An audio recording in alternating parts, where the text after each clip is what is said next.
Hey guys, welcome back to Hidden Notes. Tonight we won't rush. No bright lights, no loud stories, just the quiet kind. The ones whispered by wind, remembered by wood, and carried in the breathe between moments. Tonight's story is called A Day in the Life of an 18th Century Danish Milkmaid.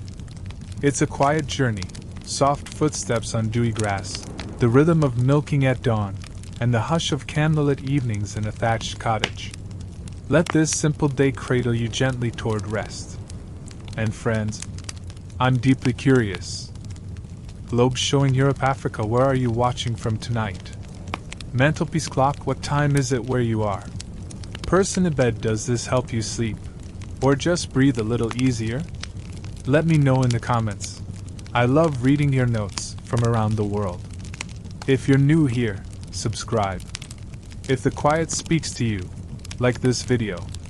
And if someone you love needs a pause, share it with them. Now, let's step into the stillness, together. The day begins not with a sound, but with a hush. It is not silence, not quite. Rather, it is the soft anticipation of a world about to stir. The light outside the window is pale and pearly, still uncertain of its own presence. A faint gray-blue halo surrounds the wooden shutter, hinting at the arrival of morning. The cottage, a small and modest one nestled among low hills and windswept grassland, breathes quietly as if it, too, is still asleep. The wooden cottage, built from thick pine beams and topped with a sod roof, holds the warmth of its small hearth and the sense of bread and peat smoke. Inside, a stone hearth dominates the center, its blackened kettle resting near the coals from the night before. The hearth is the heart of the home, and the milkmaid will soon coax it to life again. She lies beneath a woolen blanket and a linen sheet, stirred not by a noise, but by the whisper of morning air sneaking through the crack in the shutter. Her name, lost to history, might have been something simple and strong, Marin, perhaps, or Inga. A name shared with her mother or aunt, carried quietly through generations. She is not special in the way of grand tales, but her life is woven from a thread common to many, delicate and real. The mattress beneath her rustles faintly as she rises, shaking off the heavy comfort of sleep.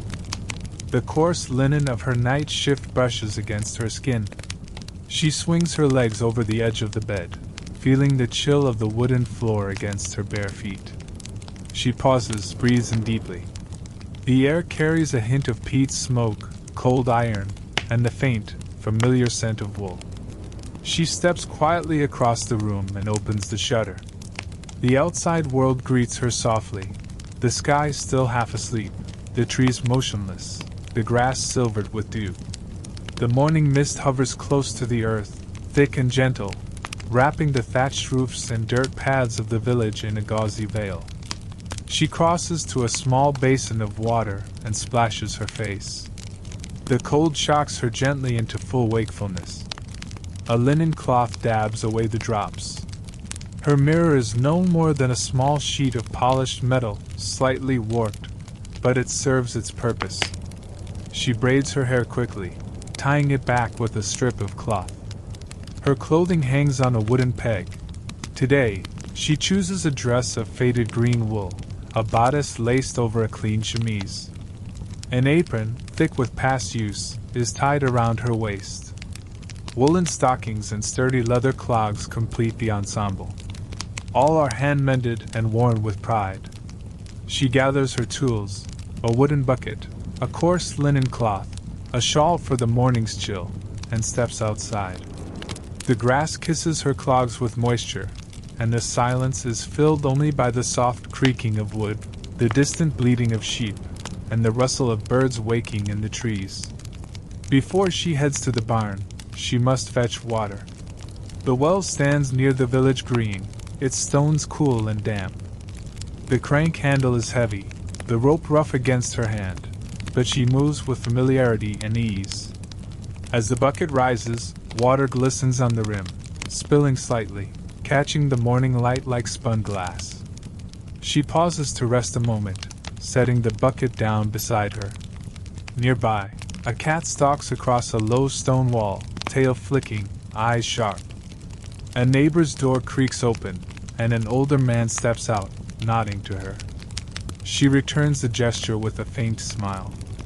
Back home, she places the water by the hearth and stirs the ashes gently with an iron poker. A few glowing embers remain, nestled deep beneath the ash. She adds dried moss, kindling, and then thicker wood, coaxing the fire into a gentle flame. As it crackles, warmth begins to seep into the room. She sets an iron pot over the flame and pours in oats and water. The scent of porridge begins to fill the air. While it cooks, she prepares for the first major task of the day, milking. She checks the cloth for straining, the pail for cleanliness. She folds a second shawl and places it in the basket, in case the morning turns colder. She eats quickly, but not without enjoyment. The porridge is plain, seasoned only with a pinch of salt and a drizzle of yesterday's cream. Her spoon, carved by her father when she was a child, fits perfectly in her hand. As she eats, she watches the fire, the flames dancing shadows across the stone. Now ready, she heads to the barn. The sky is lifting its misty veil, revealing pale blue behind the thinning clouds. The path is lined with wildflowers, early bloomers like buttercups and wild violets that nod gently in the breeze. The barn is simple but sturdy, its timber walls weathered by years of wind and rain. Inside, the cows stir gently as she enters. She knows them all, big-eyed beasts with names like Freja, Brunhild, and Meta. Each has her own temperament. Freja is curious and nosy, always nudging at baskets. Meta is calm and motherly, content to be milked without fuss. She speaks to them in a low voice, a melodic murmur more for rhythm than content. Her presence is soothing, and the cows shift lazily, adjusting their weight and flicking their tails. She sets her stool beside Freja, cleans the udder with a damp cloth, and begins to milk. The sound is rhythmic, squeeze stream, metal. The warm milk hits the bottom of the pail in soft pulses. The barn smells of hay, earth, and warm animals. Dust motes dance in the beams of light that fall through the gaps in the wood. Time moves differently here. The work is slow but steady, her hands practiced, her posture relaxed. She moves from one cow to the next, her bucket filling gradually. Each stream of milk is another breath in the rhythm of morning. Occasionally she pauses to shift her position, flex her fingers. Her body knows this work. Her arms, though not muscular, are strong with the strength of repetition. Her thoughts drift gently as she works, not to worries or urgency, but to the garden, to the bread that needs baking, to the sky and the clouds and the songs her mother used to sing. When the milking is done, she pats each cow and brushes down their coats. She opens the gate to the pasture and leads them out, one by one. The cows, placid and loyal, walk with the lazy steps of animals who know there is time. The pasture is a soft slope overlooking the village. As the cows begin to graze, she lingers a moment to watch. The sun is higher now, burning away the last shreds of mist. Swallows dart overhead. The air smells of grass and sky. Returning to the barn, she gathers her tools. The milk is covered and carried back carefully. She walks slowly, so as not to spill, the bucket balanced in one hand, her shawl tucked over her shoulders. A light breeze stirs the hem of her dress. Back in the cottage, she strains the milk through the cloth into a stoneware jug. The cream will rise and be skimmed later. Some of the milk will go to the village cheesemaker. Some will be set aside for butter. A little she will keep for herself. She washes her hands in the basin, scrubbing beneath her nails. Her fingers are red from the work, but she is used to it. She dries them on her apron and tidies the hearth. The fire is steady now, the pot of oats cleaned and hung back in its place. She places the milk on a cool stone ledge, covered with a cloth to keep away flies. Her morning chores are nearly done. She sits on the stool by the fire once more and takes a long breath. The sounds of the village have grown, children calling, dogs barking, the distant hammering of a blacksmith. But here, inside, there is peace. She picks up her knitting, a sock half finished, and begins to stitch. The wool is coarse but warm. Her fingers move almost of their own accord. Each loop is another moment, each row a step forward into the day. And so the morning ends as it began, in quiet, in rhythm, in the calm unfolding of a simple, beautiful life. After the morning's the milkmaid's day shifts from the rhythm of chores to the quiet guardianship of the herd. The sun, now brushing the tops of the distant hills with golden warmth, climbs with patient grace. The sky is a gentle blue, softened at the edges with trailing wisps of cloud. The air, fresh with the scent of dew and grass, carries the occasional rustle of distant bird song or the soft lowing of a cow. The milkmaid stands at the edge of the pasture, the woven basket from the morning now empty, slung lightly over her arm. Her shawl is drawn a little tighter about her shoulders, though the chill of dawn has lifted. She watches as the cows fan out over the field, moving with the unhurried elegance of well-fed creatures. Each step presses gently into the earth, leaving faint impressions in the soft soil. Their tails flick lazily. Their ears twitch at flies. Their breath, warm and steady, rises faintly in the air. The pasture itself is a wide, sloping expanse bordered by stone fences covered in moss. Small wildflowers dot the landscape, blue cornflowers, yellow dandelions, and the occasional violet peeking shyly from under a broad leaf. A solitary birch tree stands in the middle of the field, its pale bark glowing softly in the morning light. The leaves shimmer with the slightest breeze, offering a hushed rustle, like a lullaby sung by the wind. She takes a seat on a low rock warmed by the sun. From here, she has a clear view of the herd. This is the part of the day that asks the least of her hands but much of her presence. The cows do not need constant herding, only occasional guidance, a soft voice, a hand gesture. They graze and wander peacefully. Her role now is to be near, to keep watch, to notice. She gazes at the herd and begins to name them silently. Freja, the eldest, is slow and gentle, with a white patch along her flank that reminds the milkmaid of a drifting cloud. Her calf, newly born, stays close, unsure of the world and still finding its legs. Then there is Thyra, with eyes that always seem to notice more than expected, and Meta, younger, full of energy, always the first to try a new patch of grass. These cows are not simply animals. They are characters in the daily rhythm of her life, familiar and steady. This quiet watchfulness is part of a long tradition. In 18th century Denmark, dairy farming was deeply rooted in community and custom. Milkmaids, known in Danish as Mokpiger, held an important, though often humble, position in rural society.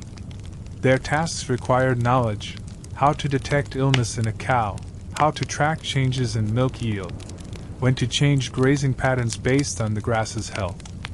It was a position passed from mother to daughter, skill layered upon skill, memory stitched into practice. She recalls how, as a little girl, she followed her mother into the pastures, clutching the hem of her skirt, mimicking her every movement. She remembers the way her mother's hands gently guided her first attempts at milking, and the songs she sang, low, soothing melodies that seemed to calm both cow and child. Here, in the stillness of the field, those songs echo faintly in her memory. She hums one now, letting the notes float gently across the meadow. Lil Ko Lil Ven, smil for Solin, smil Igen. Gracet Grand Og Vinden Blad, Vil Dig Nu, Dit Jert Rod. Little cow, little friend, smile for the sun, smile again. Grass so green and wind so mild, rest yourself, sweet gentle child. The melody is soft, barely above the wind. One of the cows lifts her head, ears flicking, then lowers it again. The milkmaid smiles. This is the kind of magic she believes in, not fairy tales of kings and dragons, but the quiet bond between a person and the earth.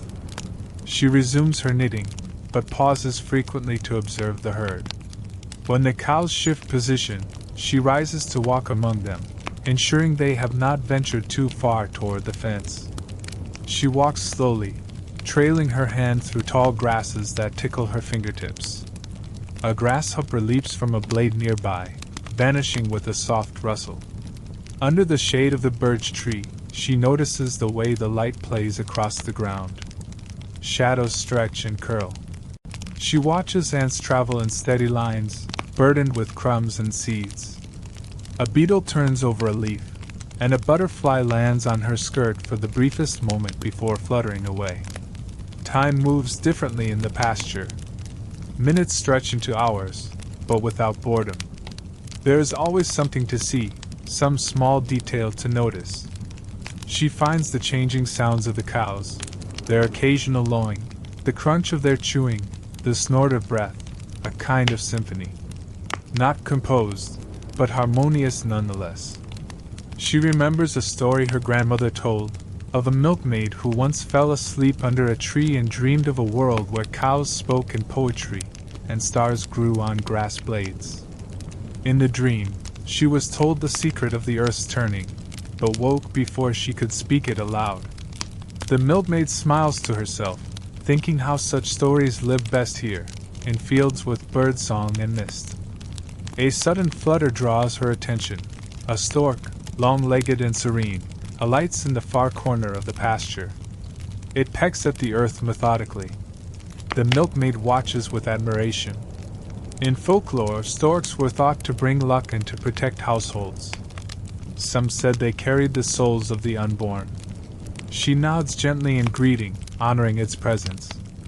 As the sun climbs higher, the warmth becomes more pronounced. The cows cluster near the tree, seeking shade. The milkmaid takes her shawl off and folds it into a makeshift cushion, then settles again on her rock. She opens a small pouch of dried herbs, chamomile and mint, and adds them to her water flask. As it steeps in the sun, the scent rises gently, calming, familiar. In a nearby thicket, the birds grow louder, a midday chorus. She listens carefully, trying to identify each one. There's the high-pitched trill of the skylark, the melodic notes of the blackbird, and the repetitive coo of the wood pigeon. She closes her eyes, letting their songs paint pictures in her mind. The second half of the day unfolds slowly. She rises again to inspect the western fence, noticing a patch of mushrooms nestled near its base. Carefully, she crouches to examine them. Pale caps, rounded edges, perhaps edible, but she'll check with the village herbalist later. Her knowledge is strong, but caution is wise. A gust of wind stirs the leaves overhead. She lifts her face to it, breathing deeply. There is a smell of clover, of warm earth, of distant hay. With it comes a memory, her father returning from the fields with his scythe, the scent of cut grass clinging to him, and the way her mother smiled when he stepped through the door. And so, the afternoon passes, threaded with memory, observation, and quiet work.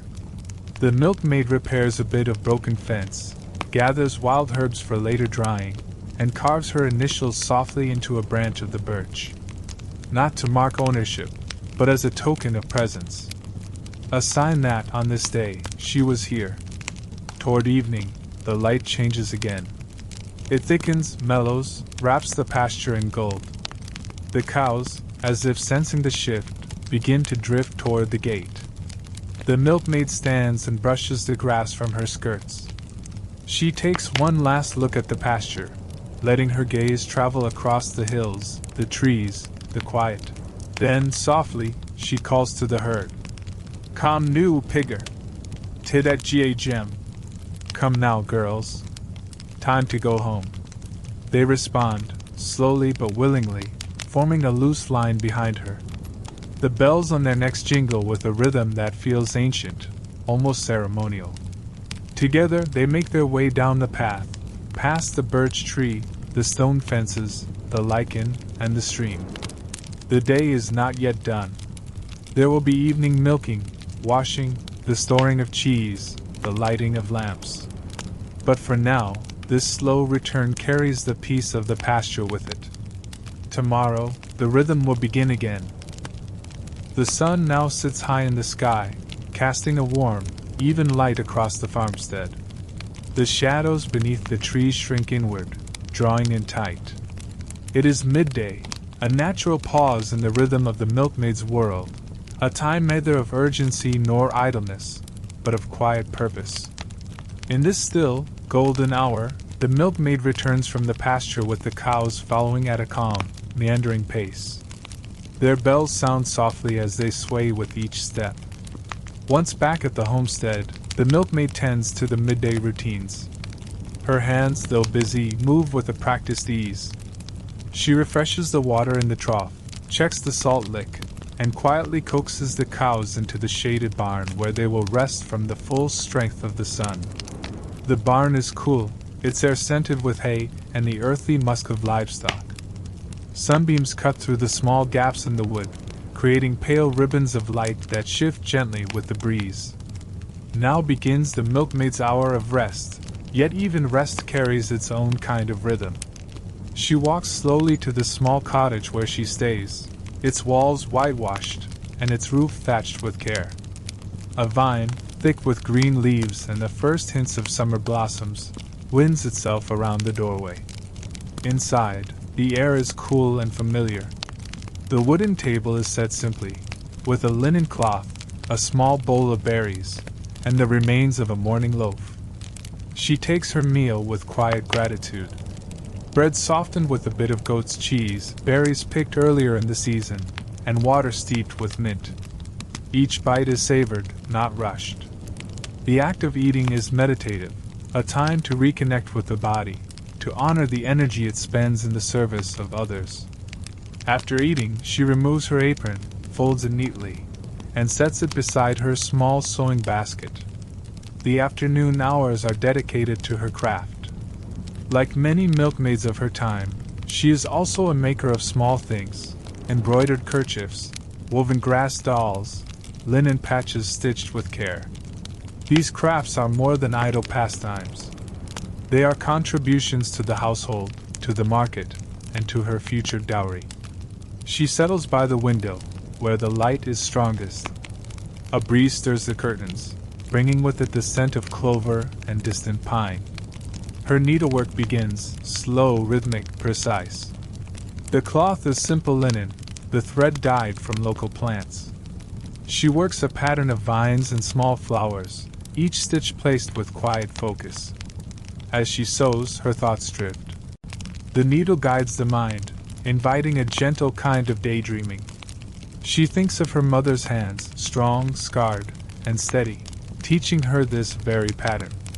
She remembers sitting at her mother's side, watching the thread loop and dive, mesmerized by the transformation of plain cloth into something beautiful. She also recalls stories told during long winter nights, tales of maidens who sewed charms into their hems to ward off misfortune, who wove messages into their stitching meant only for one special pair of eyes. She wonders if any of the stories were true, or if they were simply ways to pass the time with a little sparkle. Outside the window, the farmyard lies still. A cat sleeps in a pool of sun. Chickens scratch in the dust near the fence. From somewhere nearby, the sound of a spinning wheel rises and falls. A neighbor, perhaps, or a relative preparing wool for the loom. The milkmaid's stitches continue, uninterrupted. Each loop of thread is a kind of breathing, each knot a punctuation in her thoughts. The pattern emerges slowly, a curling vine, a sprig of thyme, a small fox hidden among leaves. She adds details not because they are needed, but because they bring joy. Eventually, the sun shifts, and the light begins to fade from the window. She sets her work aside, folding it carefully. Her hands stretch and flex, tired but not sore. There is satisfaction in this kind of tiredness, the kind that comes from meaningful, slow labor. Now she steps outside again. The air has changed, warmer, heavier, touched by the scent of the fields. She walks to the herb garden, a small square plot bordered by low stones. Lavender, sage, rosemary, chamomile, all grow here, tended by her hands. She picks sprigs for drying, for salves for tea. The leaves release their scents as she touches them, clean, calming, grounding. In the quiet of the garden, she hears bees. Their low hum is steady, soothing, a song of continuity. She watches them move from blossom to blossom, industrious and tireless. She smiles. They are her kin in rhythm, in purpose. She carries her small harvest to the drying shed. Inside, bundles of herbs hang from wooden rafters. The air is fragrant, thick with the mingled scents of healing and comfort. She adds today's cuttings to a growing bouquet, tying them with twine and labeling them with a charcoal mark. With her tasks complete, she returns to the cottage. This hour, just before the evening milking, is hers. She takes out a small journal, a leather-bound book with pages yellowed by time. In it, she writes a few lines. Today the pasture held mist longer than usual. Freja's calf is learning to follow the bell. Thyra nudged the fence again. I think I shall add another post. I finished the fox on the cloth. The time is full. I must try more tomorrow. The entries are not elaborate, nor meant for anyone else. They are a record of rhythm, a map of her days. Each page holds a piece of the season, a bit of herself. She sits quietly then, watching the light shift once more. It catches on the rim of her water cup, turning it to gold. The shadows lengthen. Somewhere, a cow bellows, a low, familiar sound, not urgent, just present. It is nearly time. She puts her journal away, ties her apron once more, and gathers the pails. The evening will bring more labor, more quiet attention. But for now, this moment, a single breath of stillness in the center of the day, rests gently in her hands. And as she steps out once again into the golden light, the world around her hums with the same peaceful purpose. As the sun begins its slow descent toward the horizon, the air cools and thickens with the scent of damp grass and distant chimney smoke. The light becomes golden, warm, and soft, bathing everything in a dreamy hue. This is the hour when the land exhales, the bustle of the village fades to a hush, and nature prepares for rest. For the milkmaid, however, the day's rhythm continues its steady cadence.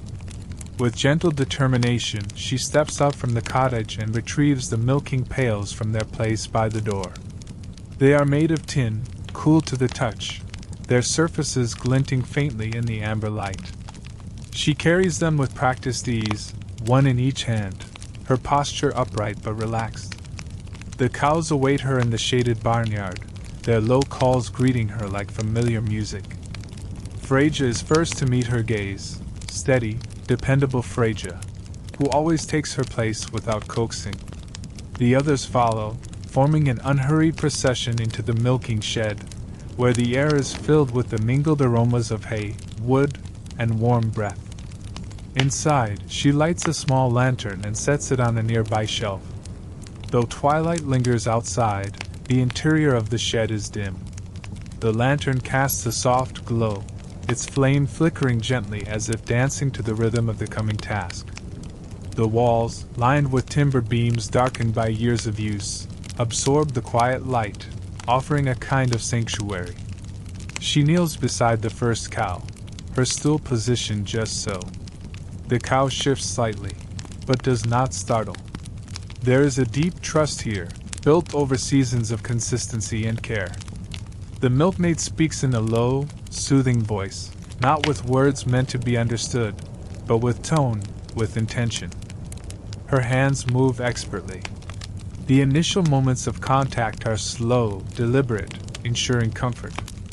Then the rhythm begins, squeeze, release, a soft staccato that echoes lightly in the shed. Milk flows into the pail with a hushed patter, forming tiny bubbles on its surface. The sound is both a melody and a measure of time. As she works, her mind settles into a familiar stillness. The process is physical, yet meditative.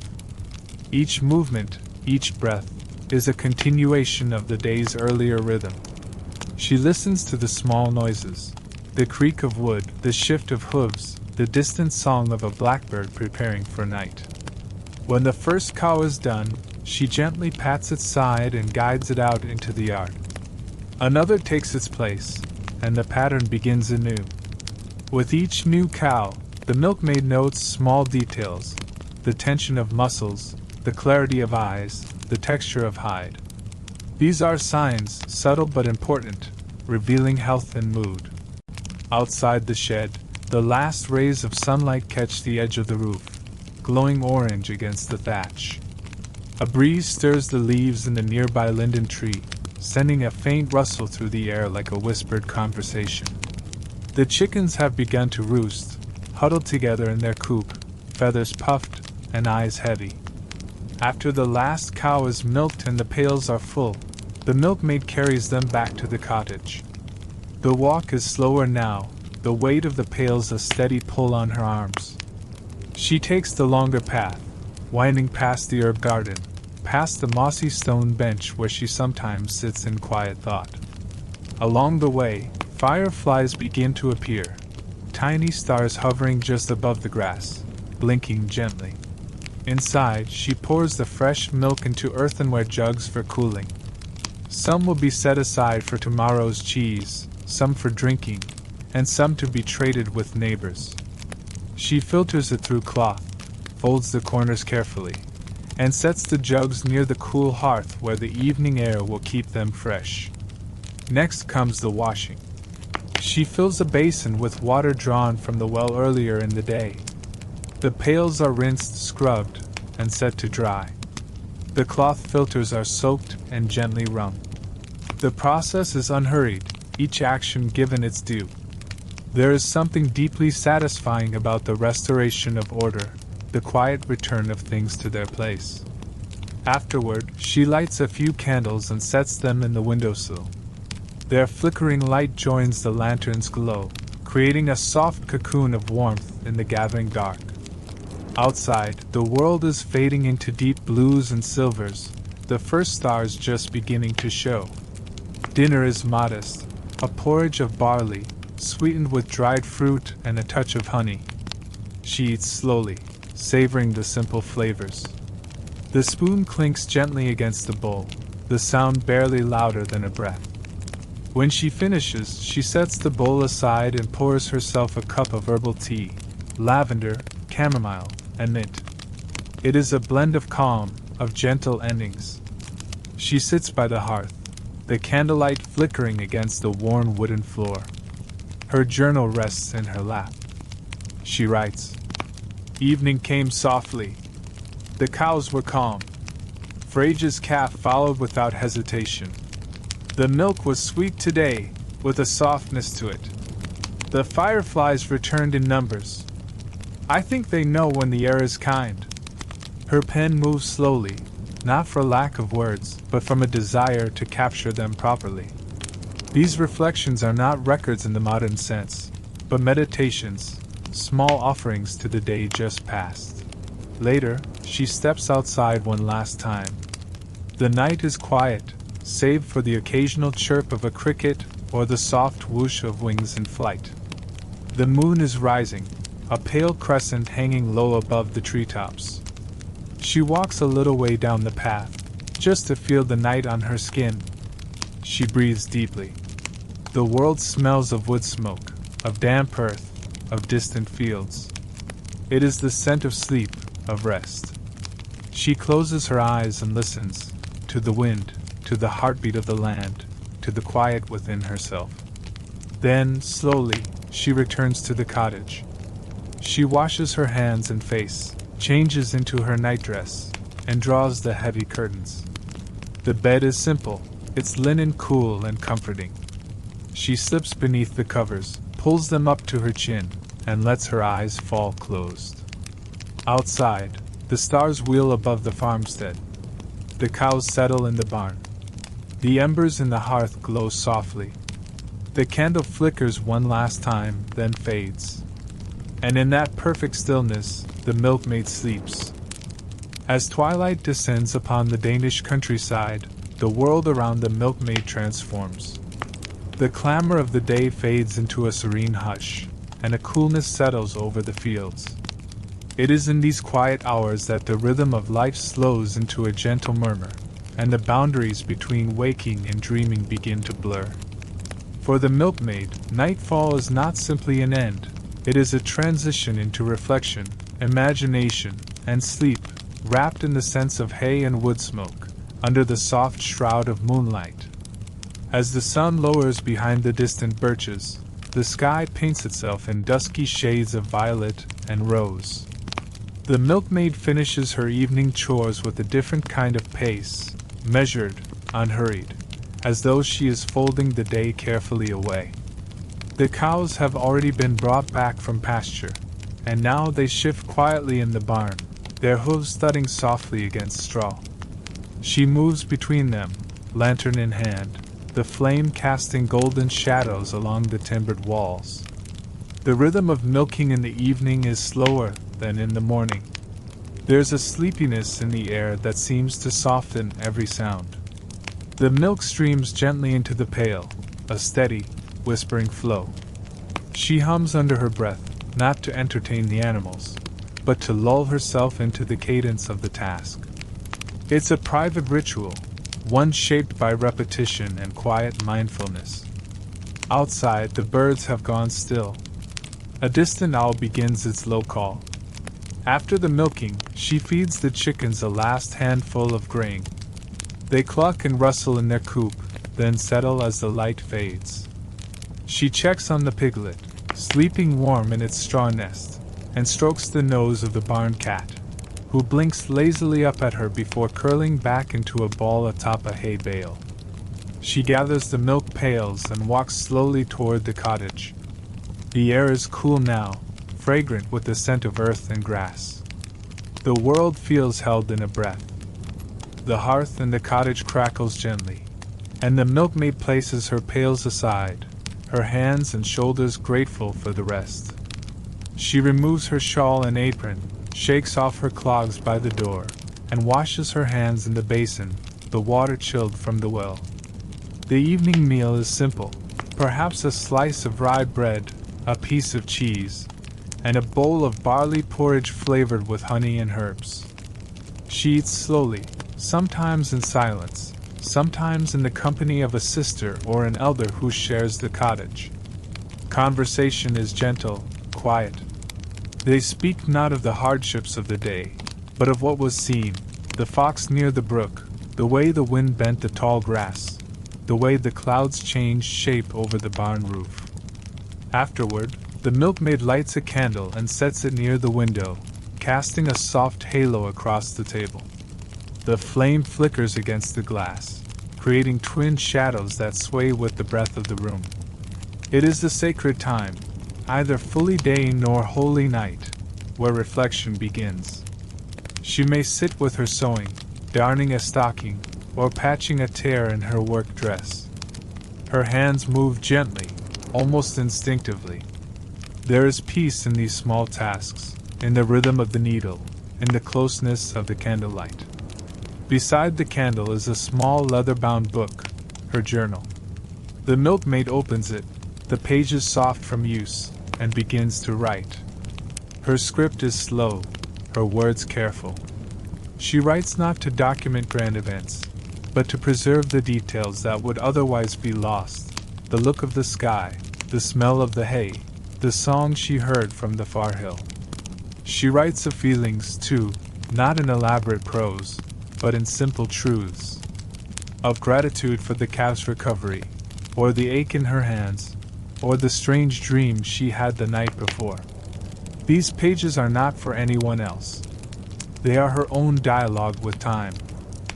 As she writes, her thoughts begin to wander, drifting like mist into memory and imagination. She remembers her childhood, the stories her mother told of the land, of creatures in the woods, of ancient farmers who watched the same stars she now sees through the window. She wonders about the lives of other milkmaids in faraway villages. Do they also pause at night, pen in hand, flame flickering nearby? If company is present, someone may take up the task of telling a story. Often it is an older woman, perhaps a grandmother, whose voice is like linen worn soft from many washings. Her stories are not written down, but live in her voice, tales of the seasons, of harvest spirits, of lovers separated by storms and reunited by stars. The milkmaid listens, eyes half-lidded, fingers wrapped around the mug of warm milk and honey. She knows the stories by heart, yet each retelling is different. A new turn of phrase, a new cadence, a new pause. The stories stretch out time. They are not for entertainment but for tethering. They root her in something old, something enduring. Some nights she tells a story herself, perhaps about a fox with a silver tail, or a wind that could speak. Her voice is softer, her image is simpler. She does not speak loudly, but with a kind of hush that makes listeners lean in. In this sharing, she becomes not just a worker of the land, but a keeper of imagination. Settling in, as the fire burns low, the milkmaid prepares for bed. She heats water in a kettle and washes her face in a shallow basin. The linen sheets are cool when she climbs beneath them, and she pulls the wool blanket up to her chin. The sounds of the night come slowly into focus. The creak of wood, the soft shifting of another sleeper, the whistle of wind around the chimney. She does not sleep immediately. Her mind floats gently over the events of the day. She may trace her fingers along the edge of her journal or hold a small token, a wooden comb, a dried flower, a rosary. Each object contains a story, a tether to something remembered. Sometimes she prays, not with words but with thoughts, of health for the animals, warmth through the winter, peace for her family. Other times she simply breathes, feeling the slow rhythm of her chest rise and fall, listening to the quiet voice of the night. In her dreams, the seasons blend. She walks through snow that melts into flowers, gathers berries that become falling leaves. She sees her cows, larger, slower, speaking in voices like bells. The fields glow with an inner light, and the trees move like dancers. These dreams are not always coherent, but they are never frightening. They are gentle, filled with symbols from her waking life, the churn, the gate, the bucket, the ladder. Each becomes part of a dreamlike landscape where nothing is rushed, and everything flows. Sometimes she dreams of the sea, though she has never seen it. In these dreams, she stands at the edge of something vast and blue, and feels no fear, only wonder. She dips her hand into the water, and it feels like milk. Other nights, she dreams of being old, her hands still strong, her back slightly bent. She is still milking, still walking the paths between pasture and barn, but she is no longer alone. A younger girl walks beside her, asking questions. She answers softly, with love. Outside the cottage, the village sleeps. No carts rattle, no voices rise. The stars move slowly overhead. The animals rest, their breaths slow and deep. The fields, dark and open, wait for morning. The milkmaid sleeps as the world does, deeply, peacefully, with a sense of belonging. She does not question the cycle. She trusts it. She belongs to it. And in the darkness, the earth turns. Winter comes not all at once, but gradually, like a soft curtain being drawn across the land. It arrives with the long, low sighs of the wind and the sudden quiet that follows the season's first snow. The milkmaid's days are shorter now, the mornings darker. She wakes before the sun, the cottage cold beneath her feet. She wraps herself tightly in woolen layers, thick socks, and a shawl that her grandmother once knit. The stove becomes the center of the home, for heat, for meals, for comfort. She must venture out into the morning chill regardless, to to the barn where the animals wait. The snow crunches softly beneath her wooden clogs. Lantern in hand, she navigates paths marked only by memory and the subtle undulations of snow-covered ground. Inside the barn, the cows' warm breath hangs in clouds around them. The scent of hay and dung is almost sweet in the frozen air. She speaks softly to the animals as she moves among them, careful not to startle. She milks them with practiced speed, not hurried, but efficient, the cold seeping into her fingertips. There are fewer tasks during winter, but they require more resilience. Water must be carried from the well before it freezes. Wood must be chopped and stacked. The garden sleeps, and so the milkmaid turns inward, toward domestic chores, mending, knitting, slow cooking, and quiet conversation when company visits. At night, the wind rattles the shutters. The milkmaid reads by candlelight, sometimes aloud, sometimes silently, her voice barely rising above a whisper. She writes in her journal with frozen fingers, recounting the subtle changes, the first icicle to form on the eaves, the last pumpkin from the cellar turned into soup. The first sign of spring is not seen, but heard, the dripping of thawing ice, the return of birdsong at dawn. It is a subtle miracle, this yearly rising from slumber. The milkmaid listens for it eagerly, sensing it in the softening air and the brighter morning sky. Her chores gradually lengthen. There is more to do now, preparing the barn for calving season, clearing debris from the garden, checking for new green shoots amid the brown. The cows are restless, eager to return to pasture, their movements quicker, more animated. One morning, a calf is born. She assists the cow through the night, her hands steady, her voice low and soothing. When the calf finally slips into the straw, slick and blinking, she feels a joy that has no name, only warmth and relief. New life again. It is never old. Spring is also a time of cleaning, of making the cottage shine after the dull stillness of winter. She opens windows to let in the breeze. She scrubs floors, beats rugs, whitewashes walls. The entire space is reborn alongside the earth. Meals grow fresher, eggs, dandelion greens, wild garlic. She spends hours in the garden, her fingers covered in soil, her back warmed by the sun. Everything is in motion again, but it is gentle, not urgent. Spring rain comes often. She does not mind it. She wears her oiled cloak and works anyway, the rhythm of drops on her hood like a lullaby.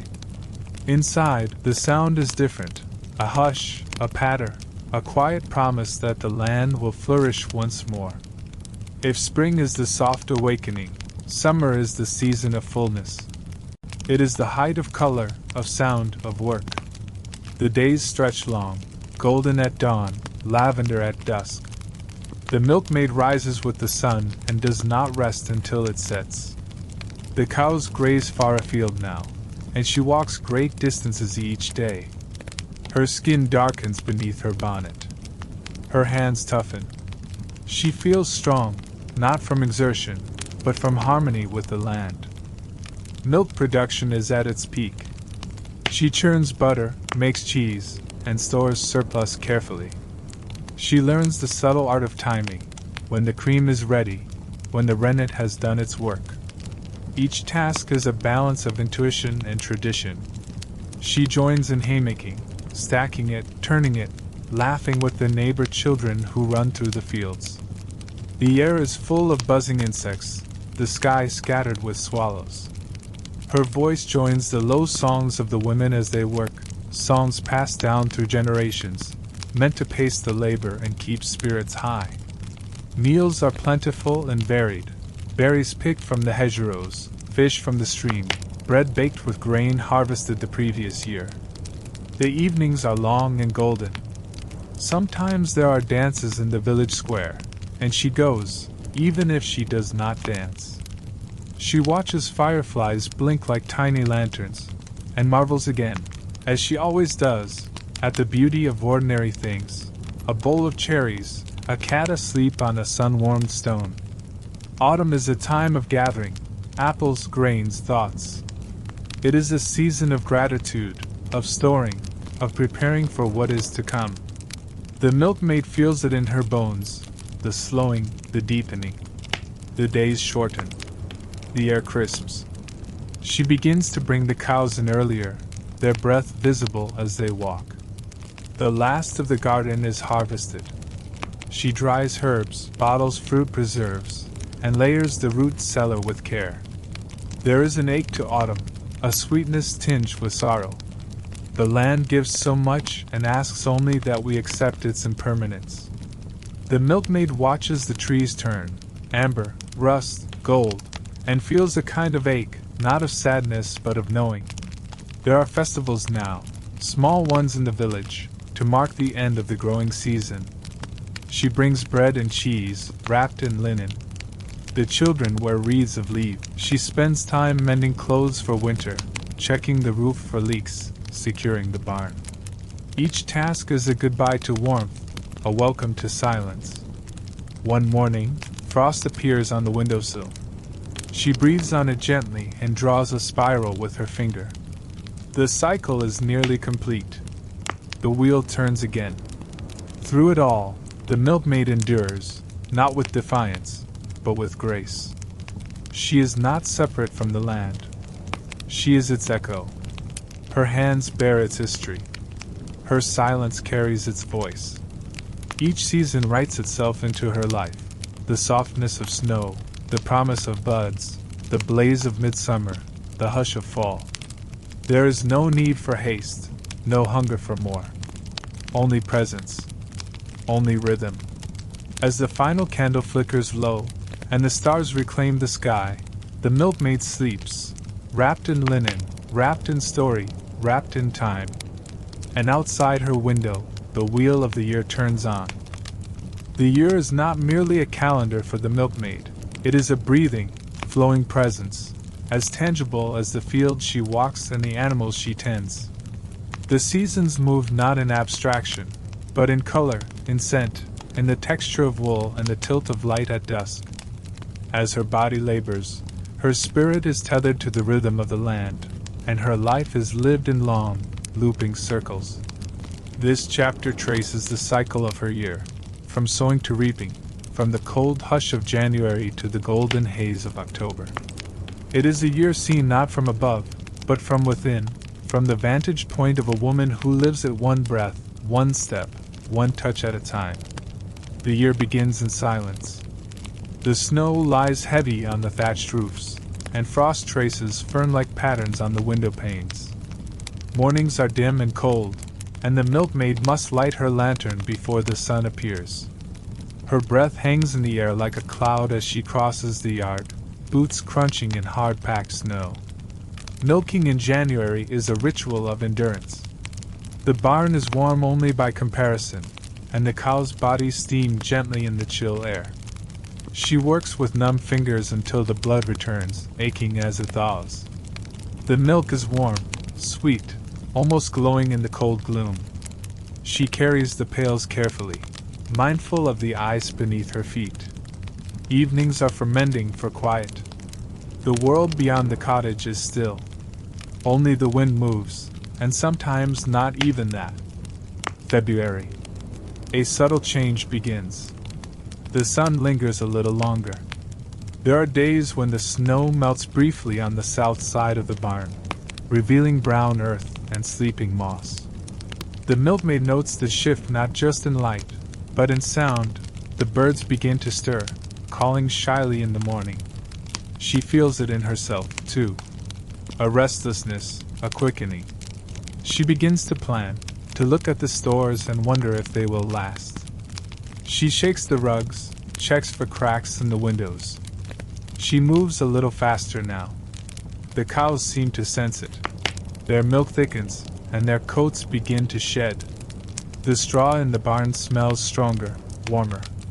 It is not yet spring, but it is no longer the deep of winter. March. Water runs down the ruts in the path. The snow becomes slush, and the yard becomes a world of mud. The milkmaid wears boots tall and laced, and she returns from chores spattered and soaked. But she smiles more now. She sees crocuses. She hears geese overhead. The barn swells with anticipation. Calves are born, and with them, a new kind of work. She feeds, cleans, soothes. The little creatures wobble on their legs, nuzzle at her apron. She begins to tidy the garden, to prune the orchard. Her journal speaks of earth smell and light like honey. The season is not easy, but it carries joy. April, the green breaks through. The land transforms. Buds appear on branches, and the air is soft with mist and birdsong. The milkmaid's days lengthen. She rises earlier, works later. There is so much to do. She turns the garden soil, planting carrots, onions, herbs. She watches the hens begin to lay more regularly. The cows spend hours in the pasture. The grass is tender, and the breeze carries the scent of flowers. She feels young even if her back aches. She sings more now, little tunes under her breath. The world feels awake. May blossoms and bees. Apple trees bloom, their petals falling like snow. The milkmaid keeps busy but pauses often to look, to breathe in. She picks violets and ties them in bundles. She watches bees move from bloom to bloom. This is the month of first abundance. The garden begins to yield greens. The hens are full of mischief, escaping their coop. The cows flick their tails lazily in the warm air. She begins to make butter more often, churning while listening to the sounds of the yard. She notices the warmth on her skin. She writes of dreams filled with flowers. June, the longest days. Sunrise comes early, and the milkmaid is already in the fields before the sun touches the treetops. She works in a world golden and green. The grass is tall, the cows sleek. She begins to help with haying, using her scythe with rhythm and care. The air smells of clover and sweat. Her dress is faded from washing. Her hands are strong. She eats outdoors, under trees, surrounded by laughter and the drone of insects. June is joy and labor in equal measure. Her muscles tire, but her spirit soars. She writes, "The sky feels closer now. Everything breathes." July, the heart of summer. He thickens. She rises before dawn to beat the sun. She ties her hair back tightly and carries water with her always. The cows rest in the shade during midday, and so does she. Evenings are for swimming in the stream, feet in cool water, skirts hiked up. There is a fullness in the air. Fruit begins to ripen. She gathers strawberries, currants, sour cherries. The barn is hot, the milk froths quickly. She churns at night, by candlelight, watching moths flutter. She dreams of rain. August, the waning. The sun still shines, but something shifts. The milkmaid notices the lengthening shadows, the slower buzz of bees. The fields begin to dry. The harvest begins. She works harder now, gathering, storing, drying. She preserves berries in jars, picks herbs for drying. She helps with grain, stacking sacks, sweeping kernels from the barn floor. The cows grow restless again. She strokes their necks, speaking softly. She walks through fields that hum with golden light. In the evening, she sits under the eaves and writes. The air smells of endings. September, the gathering. It is harvest in earnest. Apples, potatoes, turnips. Her arms ache from carrying, her feet from standing. But the satisfaction is deep. The milkmaid begins to think of winter. She patches clothes, inspects boots. She smokes meat, wraps cheese in cloth. The cottage fills with scents, savory, sweet, earthy. The trees turn gold and red. She walks among them, watching the leaves drift down.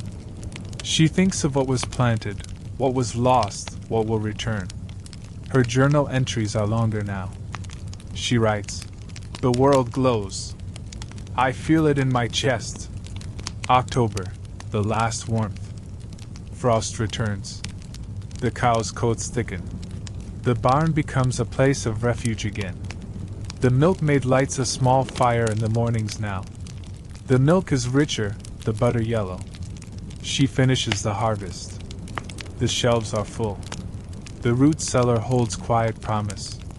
She begins to draw inside. There are festivals, bonfires, songs sung softly in the dark. She wears woolen mitts.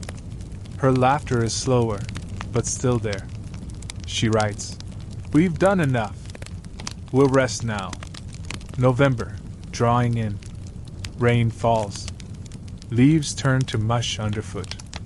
The cows are kept closer. The milkmaid begins to wake in darkness. She takes pleasure in small things, steam rising from tea, the scent of wood smoke, a story told slowly. She sorts through seed packets, thinks of next spring. She remembers summer not with longing, but with calm. It will come again. For now, there is quiet. December, return to stillness. Snow returns. The world slows. The barn is warm, lit with lanterns. The cows are quiet. The milkmaid's routine becomes soft, simple. She makes gifts by hand. She bakes. She sings old songs. She listens to the ticking of the clock, to wind at the window. The year has turned. She writes, "I have lived all of it, and I will live it again." The seasons are not just weather, they are memory. They are breath. The milkmaid, though always moving, has never left her place. The land has turned around her, and she has turned with it, hand in hand. In an age before digital displays and atomic precision, time was a slower and more intimate companion. This chapter explores the life of time itself, how it was seen, measured, felt, and followed in rural villages and small towns centuries ago. From sundials and church bells to the rhythms of meals, prayers, and chores, time was not merely an external force but a deeply human experience. Let us now walk the cobbled lanes and thatched cottages of the past, where every moment moved like the turning of a millstone, steady, tangible, and full of quiet depth. Time, in the village, was first marked by sound, not by alarms, but by the soft crowing of a rooster, the rustle of leaves in the early wind, and the slow groaning of wood warming to life. The milkmaid, the blacksmith, the baker, the parson, each awoke not to a ticking clock but to cues drawn from the natural world and their own bodies. The hearth was rekindled from coals banked the night before. Water was fetched, and bread reheated. Morning prayers were sometimes whispered before windows still opaque with dew. The rhythm of time in the morning was not rushed, it unfolded slowly, with each action a beat in the day's quiet song. Some villages had a bell tower, and the bells might ring at sunrise, at no fixed hour but aligned with the sun's rise above the hills. These bells were often tended by the parish clerk or a devoted elder, who might rise early and make the climb up the worn stone stairs to pull the heavy rope, sending time's echo across rooftops and gardens. Watches were rare and expensive, held only by the wealthier landowners or clergy. For most, time was sensed, seen in the sun's angle, or guessed from the number of chores religious completed. Life shaped the hours for many. The Angelus bell, rung thrice daily, morning, noon, and evening, offered a frame for the faithful. These bell chimes served both sacred and secular purposes, gently announcing prayer hours while also signaling shifts in daily tasks.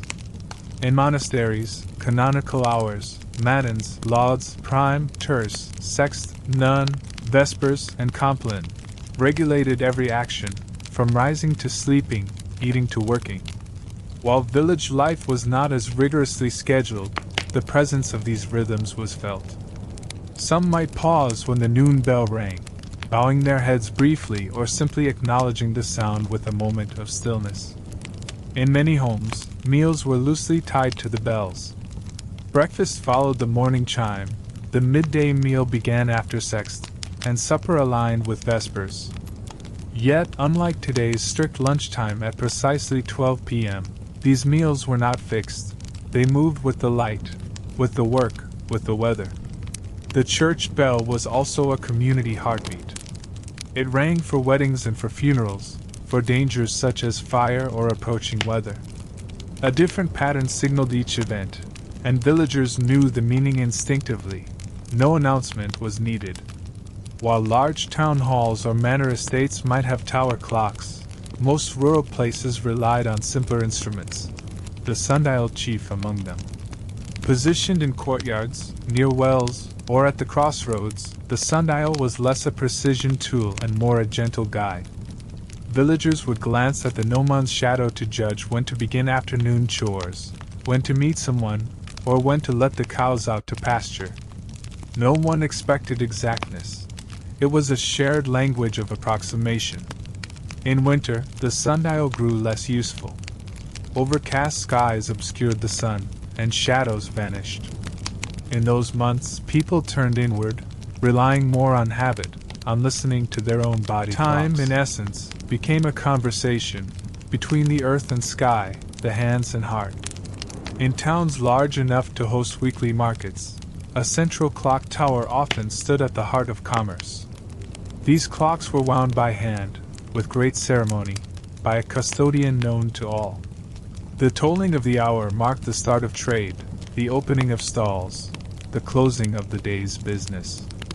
Hawkers, bakers, weavers, and farmers would listen for these chimes as cues. Deals were struck with references like, "by the third bell," or "at the stroke of 6." But again, these hours were felt more than known. The clock was also a gathering point. Lovers met beneath it, announcements were posted beside it, and children played at its base. It stood not as a master, but as a quiet guardian of communal time. Beyond hours and minutes, time in the village moved in a grander rhythm, the seasons. Each season brought its own schedule. Spring called for sowing and pruning. Summer demanded harvests and haying. Autumn brought storage, slaughter, and stews. Winter invited mending, stories, and silence. Festivals marked these transitions: Beltane, Lammas, Michaelmas, Yule. Each festivity was more than celebration. It was a realignment with nature's clock. Wool was sheared not by date, but when the sheep's coat felt ready. Seeds were planted when the soil warmed to the touch. Apples were picked when their scent sweetened the orchard air. This broader time, seasonal time, was the most vital of all. It governed not just when to work, but how to live. Inside the home, time took a more intimate shape. Women in particular often kept the rhythm of domestic life, knowing when the dough had risen, when the stew was ready, when the linen had dried by its weight on the line. Children learned to read time through tasks. When the shadows reached the door, it was time to bring in the chickens. When the sun no longer touched the hearthstones, it was time to wash. In the corner, a small hourglass might sit, used not for precision, but for boiling eggs or steeping herbs. It represented a quieter, purpose-bound sense of time. Evenings were the softest hours. They stretched out before the fire, with stories, stitching, and songs. One candle's length might mark bedtime, another the end of a tale. Before the ubiquity of timepieces, the body itself was the greatest measure. Farmers knew when to break by the ache in their back. The milkmaid moved by the fullness of the udder. The baker listened to the yeasty rise of dough, the blacksmith to the change in hammering as metal softened. The body grew attuned to light, to temperature, to hunger. Rest came when darkness deepened, not when a number blinked on a screen. Dreams, too, held time. Some said that if you dreamed of 3 things before cockcrow, you would be lucky. Others believed dreams just before dawn were omens. Sleep was not measured. It was drifted into and out of, often multiple times a night. This embodied time was not efficient, but it was rich. Loans and debts in villages were often arranged by lunar cycles. You shall repay by the third full moon, one might hear. Weddings were planned around waxing moons, thought to encourage growth. Fishers looked to tides, farmers to moonlight. The moon was not mystical, it was a companion.